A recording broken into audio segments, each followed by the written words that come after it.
Okay, this is going to be my Apex Legends tier list, so you don't have to agree with it. And if you don't, feel free to let me know in the comments. But this is going to be what it is. So we're just start with S tier. Like, these are who I think the S tier legends are. Obviously, Wraith is the best legend in the game. I feel like it's pretty self-explanatory why. Her tactical literally can get her out of horrible situations. I know they nerfed it so that it's kind of slower and you have to use it kind of intelligently. But even still, you're invulnerable for however many seconds and it speeds you up by 30%. Like, that's pretty... Come on now. And then her ultimate can reposition your team anywhere. So if you're in the last circle or whatever, you basically get a free relocation where you can set up in a new building. You're in a bad spot, Wraith has a portal, you're now in a good spot. Like, it's pretty awesome. On top of having the smallest hitbox in the entire game. Wraith is broken. Wraith will always be broken, and you can't change my mind. I think Bloodhound right now is S tier, but he probably won't be for very long. And the only reason I think he's S tier is because when he's in his ultimate and he gets those infinite scans, dude. I mean, I guess they're not infinite, but you get scans like every couple seconds. That's pretty broken. And he can track when he's in his ultimate, see through smoke and stuff. Like, no. Bloodhound's pretty busted right now. His hitbox is a little big, though. If his hitbox is smaller, he would definitely be broken. And I think that's the only two S tier legends. I think everybody else is below that. So I'm going to say that Wraith and Bloodhound are the best characters in Apex Legends Season 6 right now. And then A tier legends, we have Gibby. Gibby's Revive is just too good, man. I think Gibby's Revive is actually better than Lifeline's passive Revive because it's so much faster. And with the Dome Shield, man, it's basically the same thing except it protects you from all directions, not just the front. So you don't have to worry about like being lined up properly like you would with Lifeline. You just throw the dome down and pick them up. Having said that, the next A tier legend is definitely Lifeline. Kind of for the same reason. The res is just too powerful and her hitbox is ridiculously small. The only reason I don't like playing Gibby is because his hitbox is so big, so Lifeline kind of negates that. So if you like those kind of like smaller legends, and you want to be able to like support your team, Lifeline is definitely the way to go. But I think Gibby is a better support than Lifeline.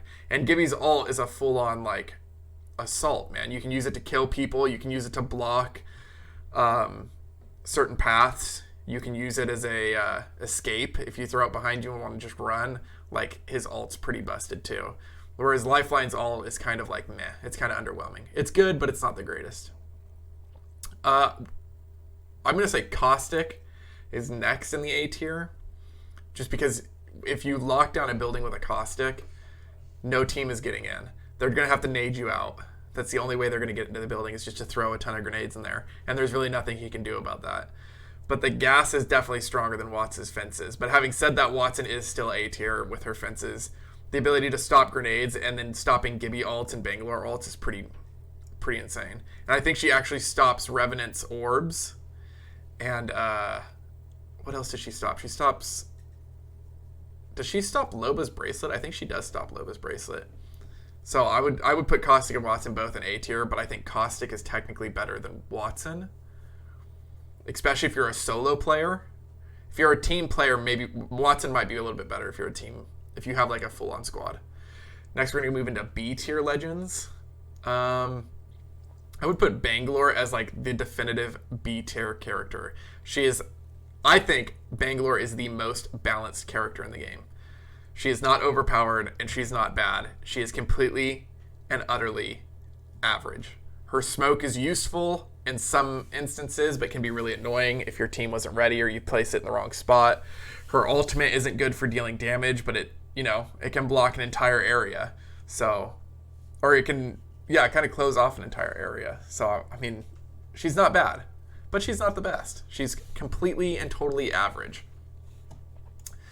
I think Revenant is right behind Bangalore. Actually, I'm going to leave it. I think Revenant is right behind Bangalore. I think Revenant is really good if you have a team to push with, but his tactical is basically useless, and his ultimate only works if you have a team.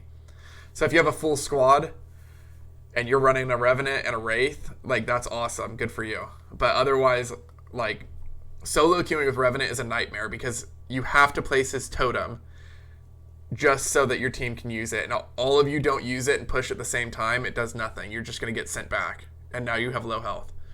So I think Revenant is actually worse than Bangalore, especially if you're solo queuing. This is kind of a solo queuing tier list. Next we have Crypto. The only reason Crypto is not higher up is he basically doesn't have a tactical.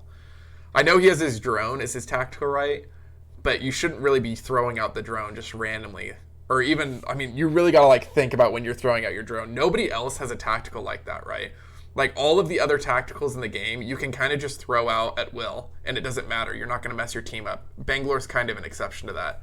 Crypto doesn't have that. If you're throwing out your tactical, you're completely vulnerable, and you've basically put your team at a 2v3 whenever you go into something. However, his ult is dumb strong. His ult is dumb strong, especially, again, if you have a really coordinated team and really good communication, Crypto can be literally a lifesaver. And his new passive where he can instantly res people is also wonderful. So if you're playing in a team and you have good, really good communication, hit Crypto, hit Revenant. Like, they're way better than most of the other legends at that. But if you're just solo queuing and you're just chilling, I would probably stay away from Revenant and Crypto. We're going down into C tier.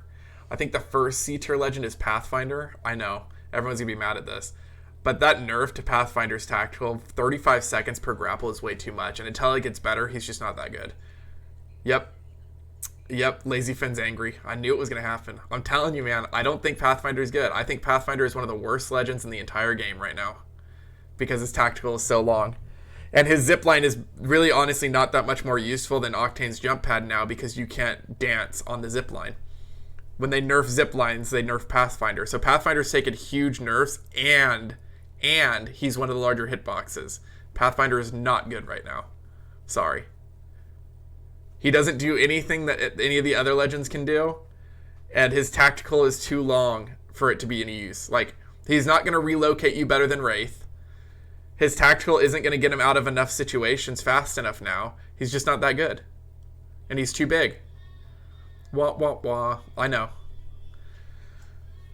The next is Mirage. I think Mirage is just behind Pathfinder. Mirage is fun if you're playing solo, and I would even say he's a good solo legend, but in a team, he really doesn't offer much of anything. His res is decent, but compared to, like, Lifelines or Gibby, his res is not nearly as good. Like, it's not even close to as good. And his tactical and ultimate aren't nearly as good as, like, Gibby's or Lifelines. He's fun, and he can confuse people, which is a lot of fun, and so you get some really cool plays off. So as a solo legend, yeah, man, go for it. Play Mirage all you want if you're trying to have fun. But if you want to get higher up in the ranks, I don't think Mirage is it. I don't think Mirage is the play. However, I think Rampart is right behind Mirage. I don't think Rampart is good at all. I know that, like, a lot of people play really campy, but her walls break super easily. You can literally just throw a ton of nades in there, and you literally can't move when you're sitting on the turret. So you're talking someone with a sniper shoots you twice in the head while you're not moving, sitting on a turret. He can just peek a corner and destroy you. Like, I'm sorry. Until I get shown otherwise in something, like, maybe if I hear, like, Imperial Hal talk about Rampart or, like, one of the other pros talking about Rampart, then maybe. But even then, I can only see Rampart working in the top 1% of players. And frankly, that's not anybody who's watching this. If it is, dude, you need to come hit my channel up so you can help me become one of the top players. Just saying. But otherwise, like, if you're in bronze, silver, gold, plat, even diamond 4, and maybe all the way up to, like, diamond 1, Rampart's not the play. I think Octane is at the bottom. I think he's the second worst character in the game. His speed does nothing for his team. He injures himself.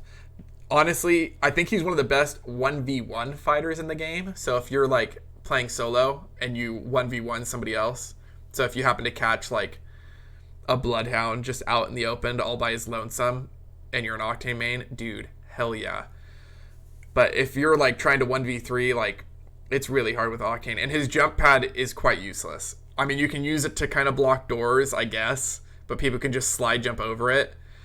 And, I mean, his jump pad just makes you a flying duck. Like, you're just going to shoot you out of the air. So, I mean, I'm an Octane main, and I'm telling you, Octane is one of the worst legends in the entire game. I know he has a small hitbox and he's a lot of fun, but yeah, Octane is probably one of the worst legends in the game. Speaking of worst legend in the game, Loba is the worst legend in the game. Her tactical means that when you go to throw her tactical, right, this is what's wrong with her. You have to throw her tactical, and while it's being thrown, you cannot shoot. And then once it lands, you're stunned for a couple seconds before you can shoot again. No, that tactical is garbage. There's no relocation in the world that is so bad. Like, even Pathfinder with his 35-second nerf is significantly better than Loba. And her ultimate, where you can only take 2 things, is just not good. It's not good enough. Lifeline gives you way more, and I know it doesn't always give you as good of loot, but the situations where Loba's ultimate is going to be better than Lifeline's, or is going to be better than anybody else's in the game, are pretty few. The only cool thing you can do with Loba is steal a gold armor from one of the vaults in World's Edge, or maybe try and steal a gold armor someone who just got down in a third party nearby you.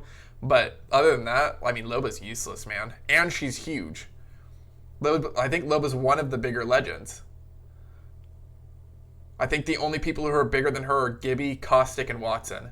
And all of them have like really, really, really good utility. But this is my Apex Legends tier list. Let me know what you think in the comments. Can't wait to hear it. It'll be on TikTok and YouTube.